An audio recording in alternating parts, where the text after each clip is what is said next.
which is easy to understand from which region they are. Like beautiful dresses with stones, and to share the experience. When you see the dresses, you can feel that you visit Saudi Arabia, or when you wear it, you can understand that you are a princess.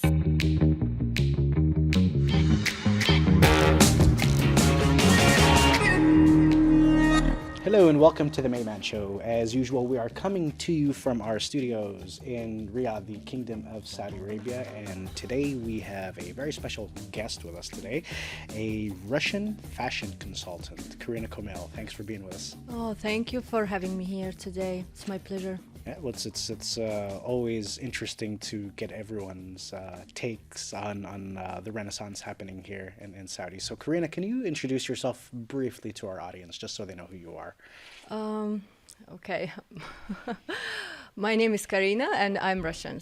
I'm a singer in my past, and then when I get opportunity to move to new place and experience culture, and I choose Saudi Arabia. And I'm here for 6 years. I was working in business aviation for 3 years. And then when pandemic started, I found a job, which is my passion, and I was in love with it. It's fashion. So I'm many years in fashion. I was as a model, as a singer. You know, I like this kind of attention, and I'm very happy that I found it here in Saudi Arabia, in the beginning, in the roots, let's say. All right. Well, it's interesting. So you chose a very interesting time to be here. While everything is starting to pick up in terms of fashion and design. Yeah. Also, I could say that I am in the time when we create a story, and I'm really blessed to be here and remember this part of my life and history, of course, of Saudi Arabia, because the evolution of fashion, which happening, and also evolution which happening in life, it's great. I can see that designers are trying to be let's say, worldwide, but still they have the Arabic touch, which is recognizable, which is easy to understand from which region they are. Like beautiful dresses with stones, and to share the experience. When you see the dresses, you can feel that you visit Saudi Arabia, or when you wear it, you can understand that you are a princess. Okay. Yeah. So in your experience, how would you say that the industry is being world renowned, yet, at the same time, is reflecting the cultural heritage of the sub-regions of Saudi? Okay, let's say evolution of fashion. Before, it all was maximum. Full makeup, even if it's daytime, a lot of stones. Now by time, girls are creating something minimal, something classy, which they can wear to work with beautiful tarhas. Of course, going out, dresses completely changed, and some of designers become worldwide known. Yeah, so I think this is a big step for Saudi fashion. Okay, and as someone who's heavily involved in the fashion industry, and someone who takes time to see the kingdom and everything, what's your latest project that you're working on here in the kingdom so far? Okay, I believe that I have a gift to see the details in clothes and accessories, but it's still, you need to learn every day something new. So my project was, I was studying macro trends and anti-trends of 2022. Okay. And what's the micro trends of Saudi fashion?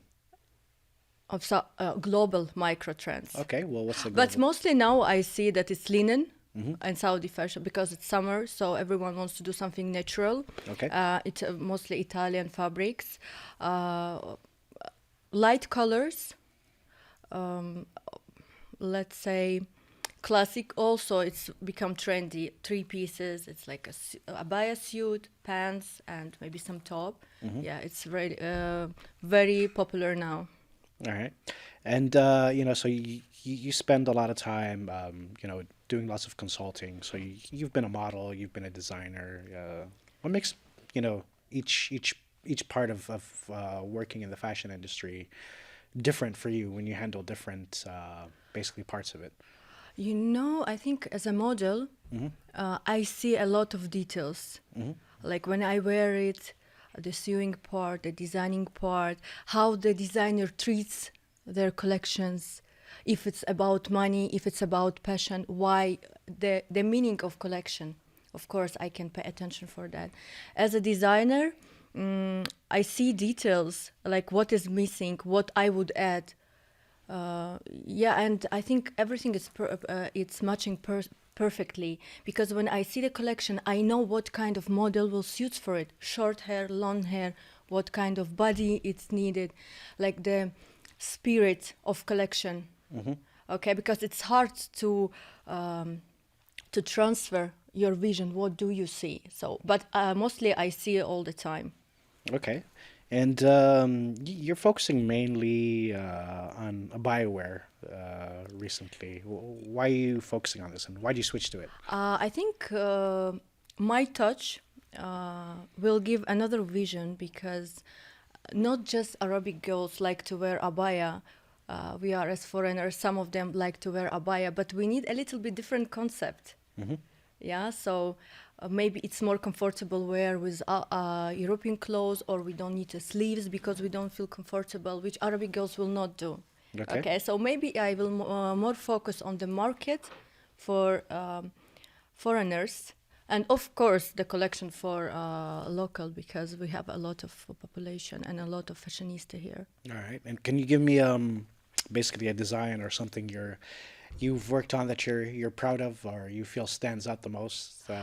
Actually, I would say I'm not achieved something big yet. I will be honest, but I achieved something big in my modeling career while in Saudi Arabia, which was an incredible experience. Like I didn't expect it to be so good. I was in Vogue Arabia and Hiya magazine, Zahrat Haliji, with a Saudi designer, which is in the 100. I believe it was also Glamour magazine Saudi one. Yeah, Glamour magazine, it was different story. I was in cover.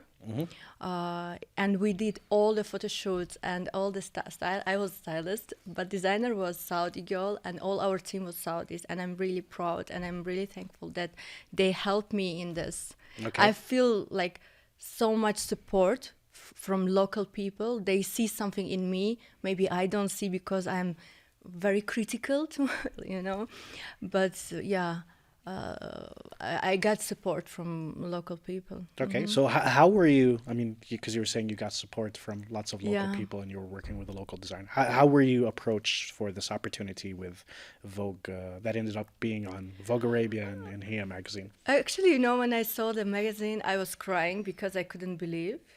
For a model to achieve something, it's big, it's Okay. huge. And I know that Vogue Arabia, it's not easy to get there, especially for foreigner, because mostly each region they want to approve their nationalities, and it Okay. was established as a Saudi issue.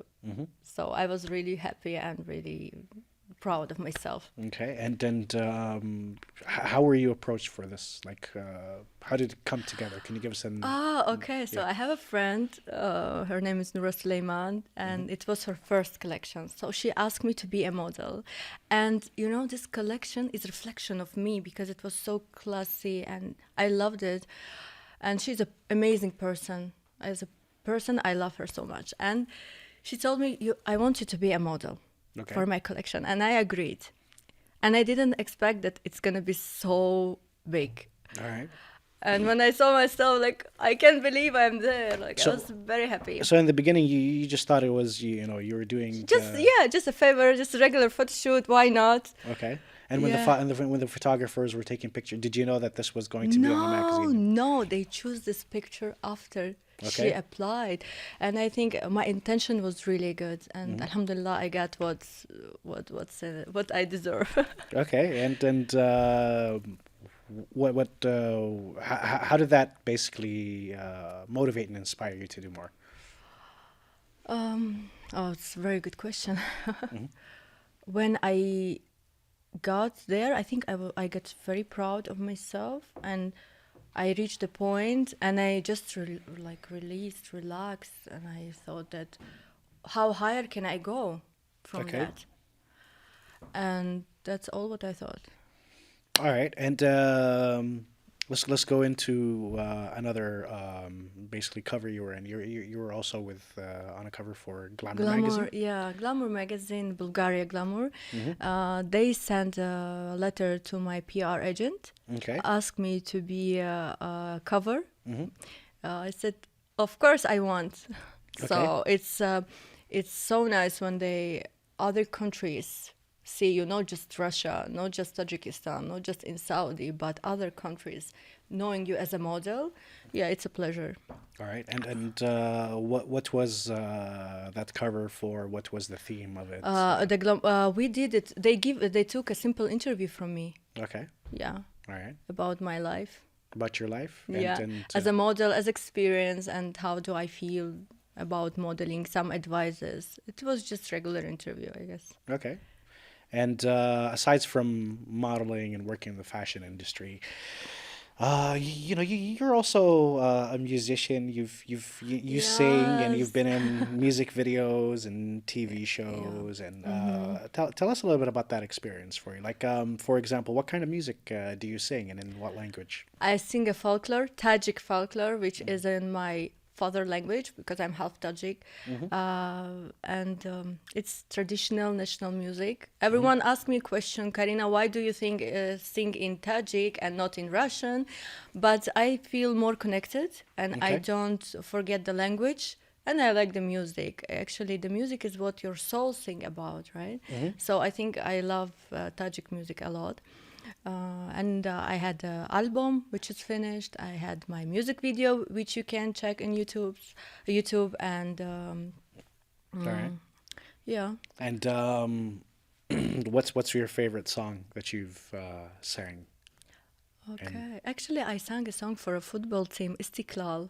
okay. I know that a lot of Saudis know about this football team. Okay. And my song is anthem for their football team, so they use it when they play domestic match in Hmm. Tajikistan. Yeah, this song I'm really proud of All right. because it's become very well known. Personally, actually, I love all my songs. I can There has to say be one that you like the most, or stands no. out, It's or something depend. that has a close place in your heart. No, it's depend of my mood. I wouldn't sing a song if I don't love it. Okay. It's a certain time. For example, when I was in love, I sing certain songs. When I feel other way, I sing another song. So every song is a piece of me. Okay. I can't say that I love some of them more or no. Getting back to the question, as you, so what's the chorus of the song? You want me to translate or you want me to sing? You can do both. You can sing it and then translate it for us. Okay, the translation We're a first. demanding show here. Istiklal bizan to goal. It means Istiklal, we need a goal. Okay. 5-0. Okay. Um, and then I actually have to listen to hear the song to translate because I am not a fluent translator. All right. Yeah. Okay. And okay, so aside from the anthem for the football team, you know, folklore music, which one was Top the top Tajik popular? Bacha. Okay. What's So that it's about? meaning a Tajik guy. So I fall in love with Tajik guy, and Okay. this is the song about. All right. Yeah, it was kind of popular, Okay. and I am famous in one region because we also have regions there. So I'm famous in one region. So if you go even to places, you can. Before when I was singing, you can see my face, and I was walking like this. All right. So you go to one region, you get autographs and photos. And Not really because they don't recognize me. Yeah. Yeah, I was Okay. like walking normally, but when I see, I feel shy. I'm very self-critic. You know, some of the videos I do or interviews, I don't watch them maybe for a year Okay. because I can't accept. Like I always think I could do better than this. Okay. Yeah, that's my thing. This is very self-critical. I mean, you might want to watch yourself a little closer. Not a year is just too big of a gap. You know Yeah. what I mean? So aside from music and everything, you've also been in TV shows and Yeah, I was in reality show, yeah. which is very famous in Russia. Okay. Actually, million people's watching the show. I wasn't there for a long time, but I went mostly to prove myself that I can do it. I can do it from these millions who watching, and I am very special. All right. Yeah, and I did it. I That's all the story. The reality show is about to find a couple, but because of my beliefs that I can do it in public and to create, I really like I left. Okay. So it was the object was to find a couple, Yeah, like yeah. to This is very famous and still going on. The show yeah. is maybe 10 or 15, 10, 11 years is going on. Okay. And like whoa, they find a couple. What do they make them? They Do live this? together, they make kids maybe, Oh, and okay. it's So all they online. find like a couple and see how compatible they are with Yes, each the other. fights and everything is there. Okay. It's Yeah. like Just brothers maybe they have in America. there is no. That's Big Brother. Big the one that Brother, you're- yeah, I think but it's that's not. But I think Big Brother is one where they put them all in one house. But yes, there yes, is this is all the so same. it's the same Yeah, idea, the the same same concept, but of course we have different bedrooms. But the Uh-huh. concept all the time we meet in the same area Okay. to make some drama. Moving away from your experience at home doing music videos and TV shows, you moved here around 6 years ago to Saudi Arabia, correct? Yeah, that's right. All right. And what made you want to move to Saudi? Okay, so when I achieved my goals and I got an invitation to work for the company, and I wanted to change my life to see new place, new culture, to have a new experience, meet new people. You know, sometimes you feel it in your life, you need it, like a fresh air. So my fresh air was Saudi. I Okay. moved to work in business aviation, which also was a amazing opportunity for me. I travel around the world, I meet incredible interesting people. I'm very grateful. And then when pandemic started, I moved to fashion. Okay. So this is my short story. This- I love to talk This is long. the short story. So, okay, well, before the pandemic and moving to fashion, you were working heavily in the aviation industry. Yeah, You were traveling, getting to see different parts of Saudi, right? Which place? that's true. Yeah. Yeah. So which places have you seen? Actually, I saw a lot of small towns which maybe no one even know before 2030. I mean, internationally, Okay. it was Alula, All right. Neom, Mm-hmm. Tabuk, All right. Jizan, Jeddah, of course. Yes. Jeddah is wonderful.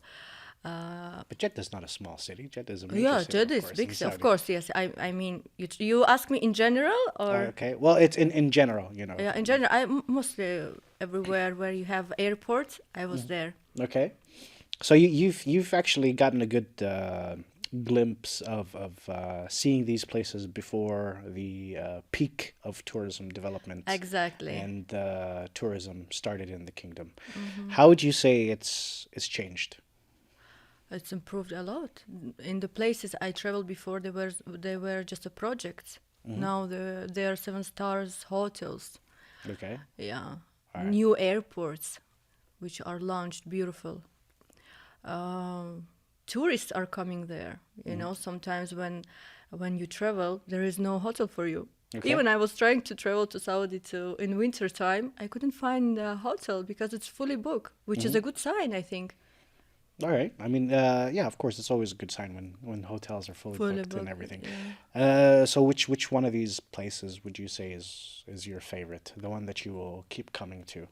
Oh, actually, I discovered Al Aqsa. Mm-hmm. It's my favorite city. Okay. When I traveled last year Okay. to Dammam, and I just wanted to pass by. I didn't even expect that I will fall in love with this city so much. I tell you why. I felt it's so cozy. It reminds me about my village. The smell of wood, smell of bread. It's easy to walk there. You know, you don't need a car to see places. Very kind people. Amazing hotels. When you can stay, you can choose luxurious hotel. You can choose heritage hotel. So I am definitely going there again. Okay. And since you've seen different parts of Saudi, how do you believe the kingdom's regions vary from each other? How are they different? Usually people from, from an outside perspective, think one, a country is the same and its people are the same and everything is different. What do you notice that's different about Saudi's subcultures? Um, just I need a moment to think about it. Hmm. For me, mm, I would find Riyadh more conservative. Due it's a capital, it's more dynamic city. Okay. It's a business city. Jeddah is more relaxed. It's next to the sea. You can tan. You can have fun. So we talk about Alula and that side, and the Red Sea side, Neom. Of course, this is luxurious places to go. Not everyone can afford it. So it's beautiful. Regarding the people, I don't really see much difference. Maybe because I am not local and I can't say this dialect difference because my Arabic is not perfect. But of course, there is difference in how the dialects and maybe people also. But for me, I wouldn't say that I Okay. saw a difference. So would you, Like I get treated everywhere the same. okay. I can't say that someone treat me bad or someone treat me better. Okay. No. Would you say that the one thing that is universal about Saudi people is the hospitality, I guess? Definitely. You will get tired of one thing. You know Okay. what? What is Say no for your Arabic coffee. Okay. Because it's always like a sea when you Alright. come and you feel shy for to say no because you want to go home or you want to sleep. Yeah, so you always get invited to Arabic coffee. Yeah, that's beautiful, and I love Arabic coffee. Okay. When I first tasted it, Hmm. I didn't like it, to be honest. And for Okay. me, I get used to black coffee. Why it's yellow. Okay. Yeah, and now I'm in love. Every morning I have Arabic coffee with dates. Okay. So do you know how to say no for Arabic coffee? Like that? No, that's It's more? that's more. Oh, okay. So if you wanna say no, you have your hand on the top Actually, when you give I it have back. to know this because I'm flight attendant, but So I forgot. if anyone ever pours you coffee and they're gonna pour you another, if you want more, you shake Should your cup. Maybe that's why everyone's Okay, so they'll keep more pouring you coffee. and pouring you and pouring you. If you don't want any more, you put your hand Ah, on the lid okay, it's on good the to cup know. and when you give it back to them. Mm. So maybe that will help you get some sleep on Just- some nights instead of getting a caffeine rush. Yeah, but maybe I was confused and doing this all the time. I was like, That's why that's why you don't get any sleep because you're asking them for more coffee. yeah, It's just this is that's how it works. true. Thank you for sharing. Yeah. Okay. Noted. Well, I'm glad. You discovered something new. So aside from the coffee and dates and everything, have you tried Saudi food? Saudi food. Yeah. Yeah, actually, I love Saudi food. Okay. We can consider Kopsai Saudi food. Oh yeah, of Almaty. course. Yeah. It's a staple of Yeah, Saudi I food. love it. I love grilled lamb. Hmm. This is my favorite. Okay. What else I try? I try some sweets. I will not say you the name, but it's like a small pancakes. Ah, okay. Yeah. Yeah, with the honey. Okay. Yeah, In Arabic, it's called gatayef. gatayef. Yeah. I like it. Okay. Mm, I think that's all what I Yeah. know about Saudi food. You also, since you've lived here recently, you do a lot of social media posts and blogs about your experience in Saudi. Yeah. How did you start that, by the way? Actually, when I resigned from my job with aviation because it was confidential and I couldn't do my blog, so I started my blog for Russian speakers, Hmm. telling story about Saudi Arabia, about life here, traditions, to break the stereotypes we have, Okay. which is like when I post something without tarha or without abaya, Okay. my followers ask me, is it allowed? What you are doing? Why are you wearing like this? So they don't even know what's happening in Saudi Arabia. The lack of information in Russian language Okay. is a big gap between Russian speakers and Saudi Arabia. All right. Like I believe that soon it's gonna be better. But even me, if I want to know more cultural or traditions or any historical information in Russian, I can't find it. It's all in English. So that's all. And I was trying to show people beauty of Saudi Arabia, Hmm. how beautiful is places, people, traditions. But sometimes people they have their own opinion and they choose what to believe, they choose what to think, even if you bring it as an open book. Yeah. It's depend of person. But alhamdulillah, I have people, and I hope that I help them with Okay. travel. Some I receive messages like where to go to restaurant, or where to buy this, which souk is the best, which cities to travel, and I believe that I help people to discover Saudi Arabia in a good way. Okay. So, what if you could say what are the top misconceptions that you've had from your Russian following ask you and that you cleared up other than the abaya and Talha, like what was I get asked about women rights a lot in Saudi Arabia because mostly people think that women don't have rights, and which is not true. I think women in Saudi Arabia has more rights than anywhere else. They treated like a princesses, you know. We start from marriage part. We start after marriage part, or even if she's single woman, she can't work. So people think that women don't have rights. Like, Okay. So also I'm trying to deliver the information. Even I gave interview for Russian channel because they asked me about the team, which was all crew. All crew was females, captain, first officer, and the flight attendants. So they did the video about that, and they called me to ask, how is everything here? Our women are in army. Our women are in sport. Our women are driving. So Okay. this was not before when I came here. It was different. So Okay.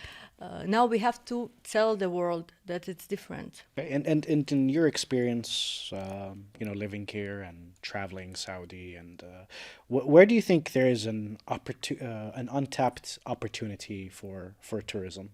From your to attract more Russian tourists. Definitely, still now, the pilgrims, Mecca and Medina, we have a lot of Russian Muslims who is traveling, and it's a dream country to come. If we talk about tourism, I believe it's Alula, Okay. the Red Sea coast. Riyadh, as I said before, it's more business city. I found it's from business. So I advise the Jeddah and that side to visit it. Alula is definitely a must see. It's experience you will never have in your life. The spirit of Alula is wild. It's something isn't there. Everyone finds things in there. How they feel. It's different with other cities. Okay. Yeah. So I advise Alula, Jeddah.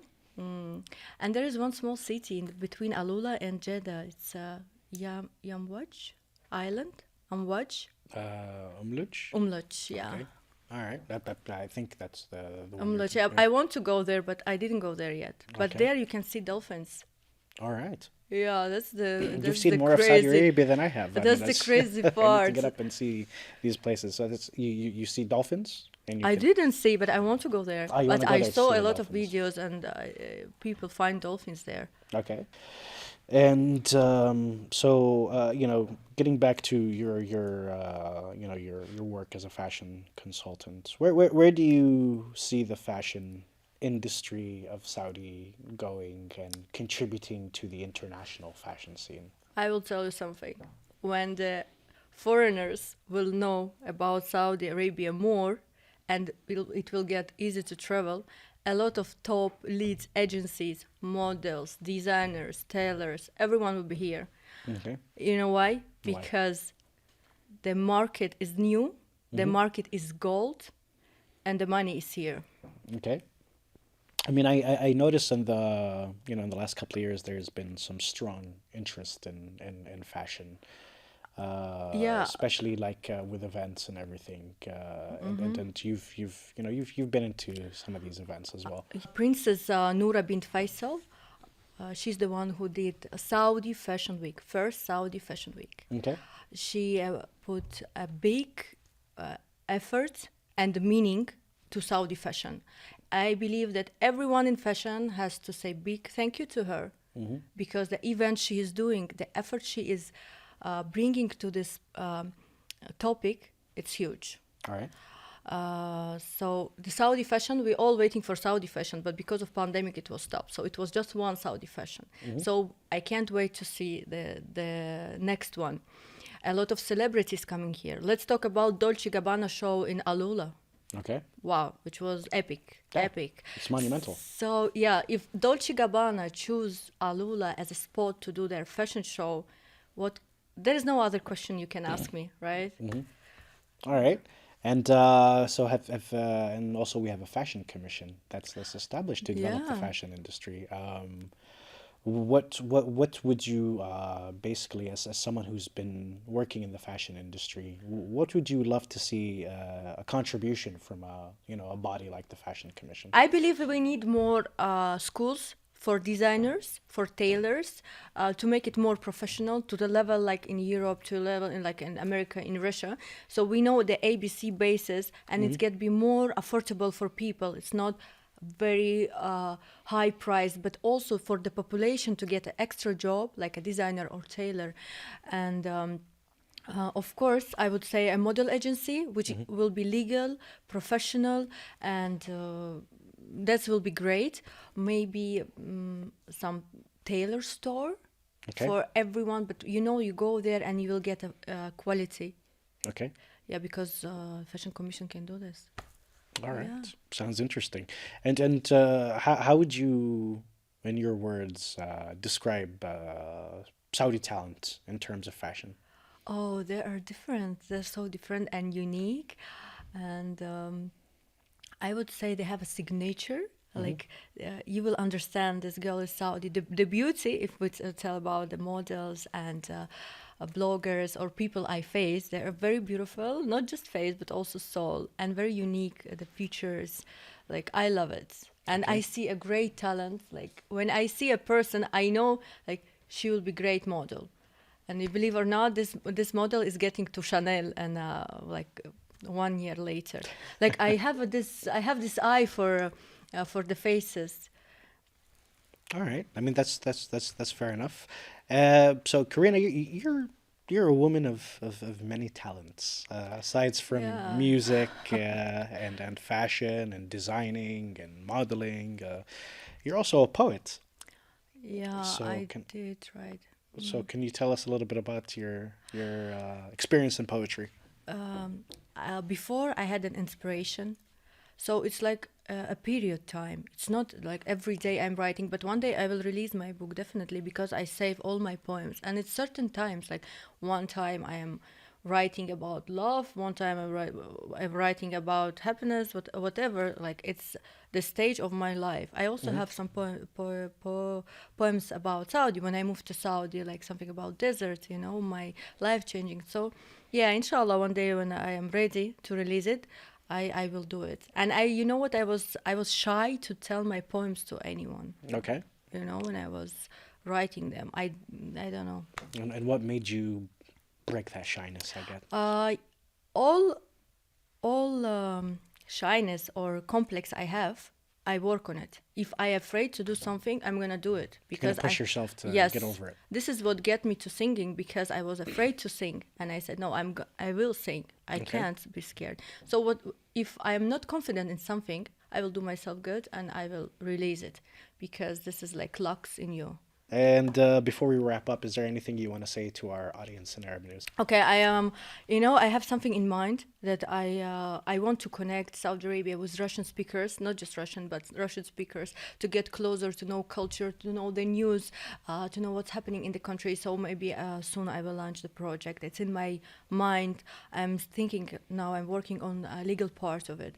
So inshallah, wait me soon. All right. Okay. So for Arab News, I would say keep going, especially for you. It was my pleasure to be here, and thank you for inviting again. And many more good people. Inshallah, you will meet and invite, and can't wait for the next one and for mine also. Thank Okay. you. Thank you. We're happy to have you here, and we could speak to you all day. But fortunately, this is all the time we have for our episode today. Be sure to tune in to our next episode for the Mayman Show, and thank you very much. Thank you. So.